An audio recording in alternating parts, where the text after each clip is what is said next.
Good morning. আমি মাম। Again welcome to my day 2 blog. আজকের দিনটা খুব সুন্দর বৃষ্টি দিয়ে শুরু হয়েছে। যদিও রাতের থেকে কন্টিনিউয়াসলি বৃষ্টি হয়েই যাচ্ছে। আচ্ছা, আগেই আমি বলি থ্যাংক ইউ ভেরি মাচ সবাইকে আমার আগের দিনের ব্লগটাতে এত ভালোবাসা দেওয়ার জন্য, এত সুন্দর সুন্দর কমেন্ট করার জন্য। The awesome comments just made my day. আমি আশা রাখবো আগামী দিনেও এইভাবেই আমায় ভালোবাসবে তোমরা। আজকে ভাবলাম সব কাজ শুরু করার আগে আমার ডিটক্স ওয়াটারটা খেয়ে নিই, না হলে সময় পেরিয়ে যায় আর ডিটক্স ওয়াটার খাওয়া হয়ে ওঠে না। জানো, আজকে আগেই চিন্তা করে রেখেছি যে হাজবেন্ডকে অফিস আর মেয়েকে স্কুলে পাঠিয়ে তারপর তোমাদের সাথে গল্প করতে বসবো। মোটামুটি বেসিক কিছু কাজ যেমন ঝাড়ু দেওয়া, ঘর মোছা দুটোই কমপ্লিট করে রেখেছিলাম। রান্নাবান্নাও মোটামুটি হয়ে গেছে। হাজবেন্ড খেয়ে অফিসে যাবে, মেয়েকে উঠালাম, মেয়েকে রেডি করালাম, মেয়ের টিফিন, স্কুল ব্যাগ সব কমপ্লিট। মেয়ে রেডিও হয়ে গেছে। যখন ওরা বের হবে, কেন জানি না মায়ের মন তো বুঝেই নেয় আগের থেকে। ভাবলাম যে মেয়ের স্কুলের অ্যাপটা একটু খুলে দেখি যে কোনো নোটিফিকেশন এসেছে নাকি। ঠিক তাই, নোটিফিকেশন এসেছে যে হেভি রেনফলের জন্য আজকে স্কুল বন্ধ থাকবে। যাক, মেয়ের তো ছুটি হয়ে গেল, হাজবেন্ডের তো ছুটি নেই। হাজবেন্ড বলল তাহলে মেয়ে থাক, আমি অফিসের জন্য বের হই। কিন্তু মেয়ের আবার খুব ইচ্ছে ছিল যে আমার মায়ের কাছে যাবে, মানে ওর দিদুনের কাছে। তাই হাজবেন্ডকে বললাম মেয়ের যখন সব হয়েই গেছে তাহলে একটু মায়ের কাছে দিয়ে আসো। ওর তো খুব ইচ্ছা আজকে দিদুনের সাথে থাকবে, একটু মানির সাথে থাকবে, মানি বলতে আমার বোনের সাথে। তাহলে যাও, ওকে যাওয়ার পথে দিয়ে যাও। হাজবেন্ড বলল ঠিক আছে দাও, তাহলে ওকে রেডি করিয়ে পরে ওকে চেঞ্জ করিয়ে বাইরের ড্রেস পরিয়ে ওকে পাঠিয়ে দিলাম। তারপর আর কি, আবার লেগে গেলাম আমার কাজে। তোরাও নেই, তাই জানি না কিভাবে আজকের দিনটা কাটাবো। গল্প করতে করতে বিছানাটাও গোছানো হয়ে গেল। অনেক দিন ধরে বেডশিটটা চেঞ্জ করা হচ্ছিল না, আজ করব কাল করব করে হয়েই উঠছিল না। আজ ভাবলাম করেই ফেলি। তারপর জামা কাপড়গুলো, এই বৃষ্টি হয়ে যাচ্ছে না, তাই জামা কাপড়গুলো পেন্ডিং এ পড়ে আছে, ধোয়াই হচ্ছে না। তাই আজকে জামা কাপড়গুলো ওয়াশিং মেশিনে দিয়ে দিলাম। ধোয়া হয়ে গেছে, বাট কি করব, ছাদে তো যেতে পারছি না, খুব বৃষ্টি। তাই ভাবলাম বারান্দাতেই মেলে দিই। তারাও তোমাদেরকে দেখাচ্ছি, একদম যেইভাবে পেরেছি বারান্দাতে অ্যাডজাস্ট করে দিয়েছি ওদের সবাইকে।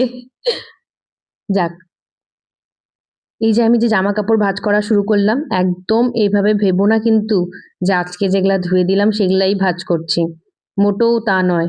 দুদিন ধরে শুধু ভেবে যাচ্ছি জামা কাপড়গুলো পড়ে আছে, একটু গুছিয়ে রাখবো। বাট ওই যে বললাম না, আলসামি, মাঝের মধ্যে নিজেরও তো একটু রেস্ট নিতে ইচ্ছে করে। ভাঁজ করব করব করে করাই হচ্ছিল না, তাই ভাবলাম যে না, আজকে তোমাদের সাথে গল্প করব আর জামা কাপড়গুলোও ভাঁজ করে ফেলবো। দাঁড়াও একটু দেখে নাও জামা কাপড়গুলো কিভাবে ভাঁজ করি আমি। বিশ্বাস করো, জামা কাপড়গুলো ধুতে খুব ভালো লাগে, বাট ভাঁজ করতে যে কি আলসামি লাগে।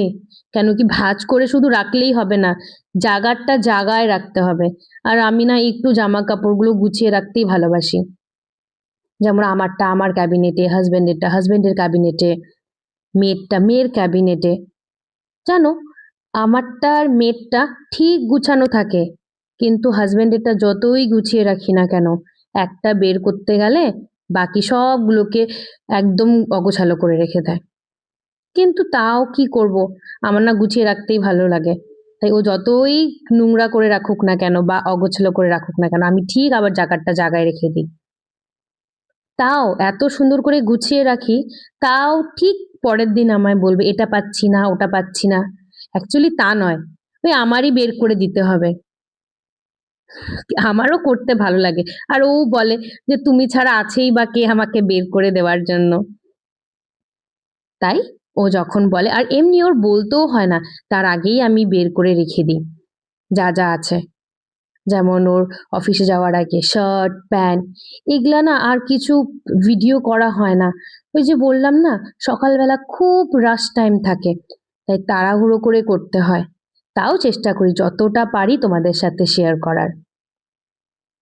তোমাদের সাথে গল্প করতে করতে আমার চান করাও হয়ে গেল। আজকে হঠাৎ মনে হলো যে একটু শাড়ি পরি, শাড়ি পরে তারপর পুজোটা দিব। আমি না চান করে পুজো দেওয়ার আগে কোনো সময় ক্রিম বা চুল আঁচড়াই না। হ্যাঁ, সিঁদুরটা পরে নিই, যেহেতু বলে যে বিবাহিত মহিলাদের তুলসী তলায় জল দিতে গেলে সিঁদুরটা অবশ্যই পরে নিতে হয়, তাই সিঁদুরটাই পরে নিই। সিঁদুরটা পরে টিপটা পরে তুলসী তলায় জল দিয়ে পুজো দিয়ে তারপর বাকি যা যা করার এসে করব। চলো গিয়ে পুজোটা দিয়ে আসি।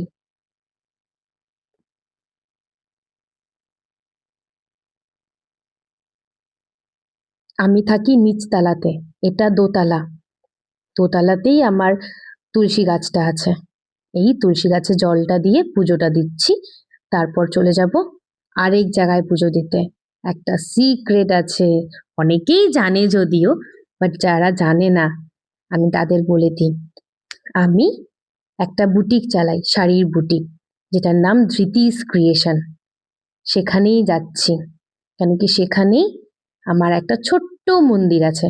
এই যে দেখে নাও আমার ছোট্ট একটা মন্দির, এখানেই আমি পুজো দিই। পুজো দেওয়ার আগে ভাবলাম যে আজকে এই ঠাকুরের ঘরটা একটু মুছে নিই, মুছে টুছে তারপরে পুজো দিয়ে নেব। তেমন কিছু লাগে না আমার পুজো দিতে, ওই দুটো ধূপকাঠি। ধূপকাঠি দেখাতে আর কতক্ষণ, বাট এই এতটুক করতেও না আমার ভালোই লাগে, সব পরিষ্কার করে ঠাকুরকে ধূপধুনা দেখাতে। আর বিকেল বেলা করেই আমি ধূপধুনাটা দেখাই, আর দিনের বেলা দুটো ধূপকাঠি জ্বালিয়ে দিই। আজকে যদিও দুজন ফোন করেছে যে বিকালবেলা আসবে শাড়ি দেখতে, তাই ওরাও আসুক, আমিও ততক্ষণে সব কাজ কমপ্লিট করে নিই।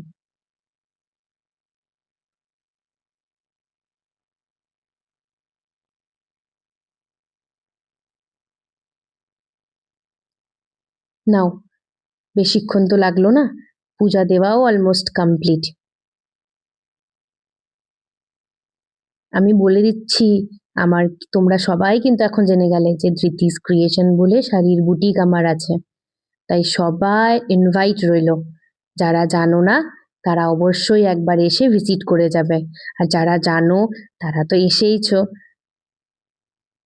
তাই যারা জানো না অবশ্যই একবার এসে আমার কালেকশনগুলো দেখে যেও। শাড়ির বুটিকটা আগাগোড়াই আমার একটা শখের ছিল।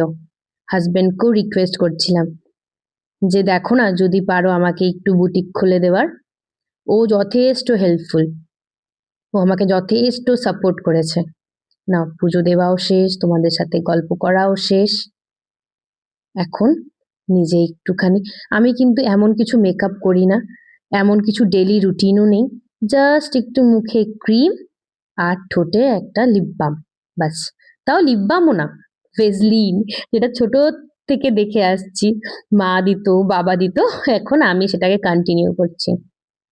যাক, তাহলে আজকের মতো ব্লগটা কিন্তু এখানেই শেষ হয়ে যাচ্ছে। আবার দেখা হচ্ছে নেক্সট একটা ব্লগ নিয়ে। আর अगेन থ্যাংক ইউ সবাইকে যে আমাকে এত এত ভালোবাসা দিচ্ছ। আশা রইল আগামী ভালোবাসার। টাটা।